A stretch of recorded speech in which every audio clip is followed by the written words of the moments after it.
Hello and welcome. My name is Biagio Mazza, Pastoral Associate at St. Sabina Parish in Belton, Missouri, and I'm here to welcome you to another Do You Know series question. As we continue our series on Fratelli, Tutti, Pope Francis' Encyclical on Fraternity and Social Friendship, today's Do You Know question is, do you know why Pope Francis calls for a heart open to the whole world? In this video, we address the themes of Chapter 3 and Chapter 4 of Fratelli Tutti.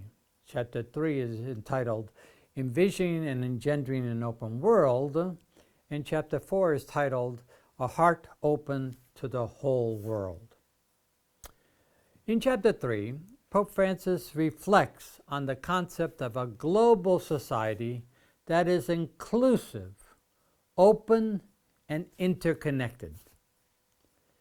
For Pope Francis, love is only activated in an encounter with an openness to the other. Therefore, hospitality is probably the best example of love reaching out to the other. For Pope Francis, love impels all of us towards universal communion, while discrimination and racism is the refusal to be open and to integrate others. So, social friendship involves love capable of transcending boundaries or borders. It's inclusive of diversity and the gifts that the other offers. The Good Samaritan is the best example of social friendship for Pope Francis. Why? Because in the Good Samaritan, the other is not a distraction or a disturbance, but a neighbor in need, enabling us to stop and make time to care for the other. So fraternity cultivates the true sense of equality, of respecting the freedom and the dignity of every human person. Whereas, contrasted to individualism, does not make us free, equal, or fraternal.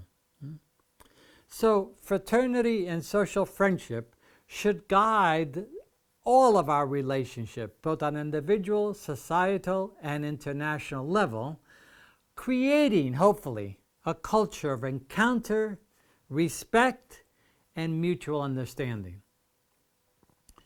Pope Francis calls us to seek the good of the other as well as the good of ourselves. We are called to develop a sense of solidarity, which is best expressed in service to others. In this way, we counter the structural forces, especially what Pope Francis calls the empire of money, of selfish interests, and of rampant individualism. So, creation, the theology that Pope Francis works of, is creation was created to benefit all of God's people. And therefore, all are to benefit from the giftedness of creation.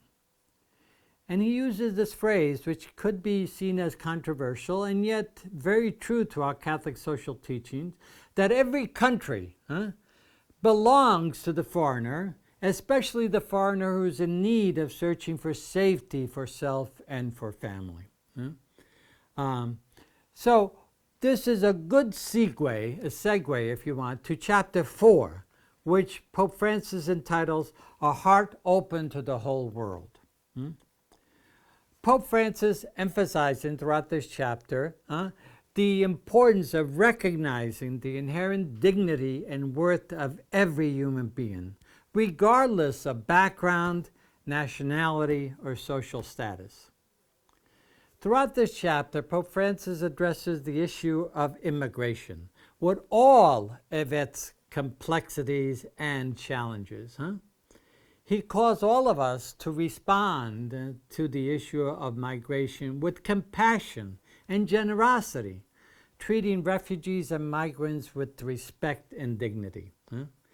he calls on all nations to welcome, protect, promote, and integrate migrants and refugees.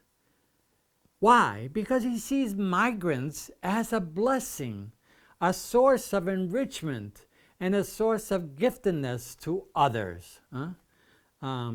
So all should think of themselves as part of the larger human family, and we should all pay attention to the global as well as the local issues. Pope Francis stresses very powerfully that local cultures are healthy when they are welcoming and open to others, and when they're not threatened by openness and acceptance of others. He stresses very much that isolation leads to unhealthy cultures. So, in summary fashion, Pope Francis presents Chapter 4, a vision of universal love and solidarity, urging all to overcome selfishness and to embrace fraternity with the whole human family. So I would like to end just with a little quote from Pope Francis, number 94 of Fratelli Tutti, which talks about love as key in all this. So Pope Francis says that love, then, is more than just a series of benevolent actions. Those actions have their sources in a union increasingly directed towards others, considering them of value, worthy, pleasing, and beautiful, apart from their physical or moral appearances.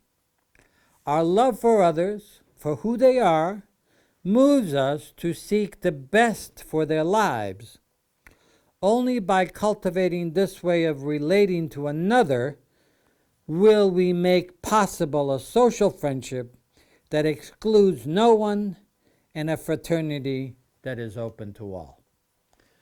So I hope this has helped to explain just a bit of the key themes that run through chapters 3 and chapters 4 of Fratelli Tutti, and I hope you'll return again as we continue to delve into this most important encyclical of Pope Francis. Thank you very much.